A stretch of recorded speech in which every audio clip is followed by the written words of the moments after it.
Cerita ini berawal dari seorang teman, sebut saja namanya Iwan. Pada suatu sore, ia menemani istri dan seorang putrinya untuk belanja bulanan di sebuah supermarket. Setelah selesai berbelanja, kemudian mereka menuju ke arah kasir untuk membayar belanjaan mereka. Tangan-tangan mereka penuh dengan tas plastik belanjaan. Baru saja mereka keluar dari supermarket, istri Iwan dihampiri seorang wanita pengemis yang saat itu bersama seorang putri kecilnya. Wanita pengemis itu berkata kepada istri Iwan, "Bu, minta sedekahnya, Bu." Istri Iwan kemudian membuka dompetnya, lalu ia menyodorkan selembar uang sejumlah Rp1.000, sisa belanjaan tadi. Wanita pengemis itu lalu menerimanya. Ketika mengetahui jumlahnya tidak mencukupi kebutuhan, ia lalu menguncupkan jari-jarinya mengarah ke mulutnya. Kemudian, pengemis itu memegang kepala anaknya, dan sekali lagi ia mengarahkan jari-jari yang terkuncup itu ke mulutnya, seolah ia ingin berkata, "Aku dan anakku ini sudah berhari-hari tidak makan. Tolong, beri kami tambahan uang sedekah untuk bisa membeli makanan." Mendapati isyarat pengemis wanita itu, istri Iwan pun membalas isyarat dengan gerak tangannya, seolah berkata, "Tidak, aku tidak akan menambahkan sedekah untukmu." Ironisnya, meski tidak menambahkan sedekahnya, istri dan putrinya Iwan malah menuju ke sebuah gerobak gorengan untuk membeli cemilan. Pada kesempatan yang sama, Iwan berjalan ke arah ATM Center guna mengecek saldo rekeningnya. Saat itu, memang tanggal gajian.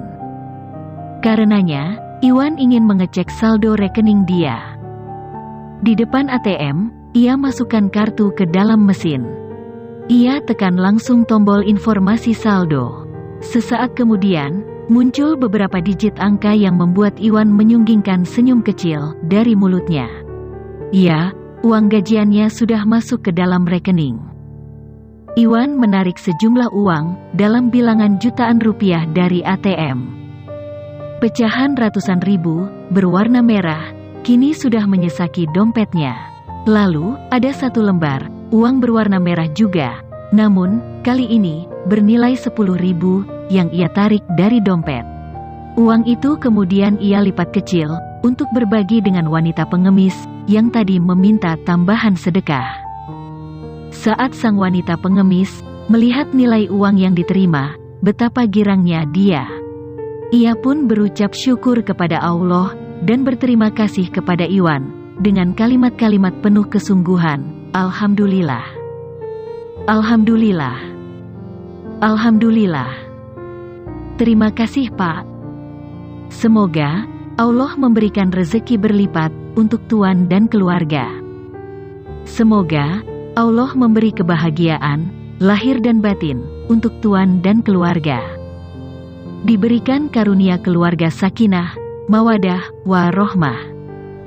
Rumah tangga harmonis, dan anak-anak yang soleh dan solehah. Semoga Tuan dan keluarga juga diberi kedudukan yang terhormat kelak nanti di surga." Iwan tidak menyangka, ia akan mendengar respon yang begitu mengharukan. Iwan mengira bahwa pengemis tadi hanya akan berucap terima kasih saja.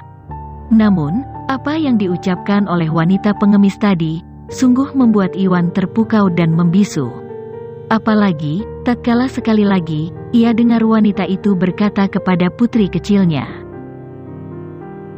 "Nak, alhamdulillah akhirnya kita bisa makan juga." Dak dikduk. Hati Iwan tergedor dengan begitu kencang. Rupanya, wanita tadi sungguh berharap tambahan sedekah agar ia dan putrinya bisa makan. Sejurus kemudian, mata Iwan membuntuti kepergian mereka berdua yang berlari menyeberang jalan, lalu masuk ke sebuah warung Tegal untuk makan di sana. Iwan masih terdiam dan terpana di tempat itu, hingga istri dan putrinya kembali lagi, dan keduanya menyapa Iwan. Mata Iwan kini mulai berkaca-kaca, dan istrinya pun mengetahui itu. "Ada apa, Pak?" Istrinya bertanya. Dengan suara yang agak berat dan terbata, Iwan menjelaskan, "Aku baru saja menambahkan sedekah kepada wanita tadi sebanyak 10.000 rupiah. Awalnya, istri Iwan hampir tidak setuju tatkala Iwan mengatakan bahwa ia memberi tambahan sedekah kepada wanita pengemis. Namun, Iwan kemudian melanjutkan kalimatnya, "Bu, aku memberi sedekah kepadanya sebanyak itu." Saat menerimanya, ia berucap hamdalah berkali-kali, seraya bersyukur kepada Allah. Tidak itu saja, ia mendoakan aku, mendoakan dirimu, anak-anak dan keluarga kita. Panjang sekali ia berdoa. Dia hanya menerima karunia dari Allah Subhanahu wa Ta'ala sebesar 10.000 saja, sudah sedemikian hebatnya bersyukur. Padahal, aku sebelumnya melihat di ATM saat aku mengecek saldo, dan ternyata di sana ada jumlah yang mungkin ratusan, bahkan ribuan kali lipat dari 10.000 rupiah. Saat melihat saldo itu, aku hanya mengangguk-angguk dan tersenyum. Aku terlupa bersyukur, dan aku lupa berucap hamdalah. Bu, aku malu kepada Allah. Dia hanya menerima 10.000. Begitu bersyukurnya dia kepada Allah dan berterima kasih kepadaku. Kalau memang demikian, siapakah yang pantas masuk ke dalam surga Allah? Apakah dia yang menerima 10.000 dengan syukur yang luar biasa, ataukah aku yang menerima jumlah lebih banyak dari itu, namun sedikit pun aku tak berucap hamdalah? Iwan mengakhiri kalimatnya dengan suara yang terbata-bata dan beberapa bulir air mata yang menetes. Istrinya pun menjadi lemas setelah menyadari betapa selama ini kurang bersyukur sebagai hamba. Ya Allah, ampunilah kami, para hamba-Mu yang kerap lalai atas segala nikmat-Mu.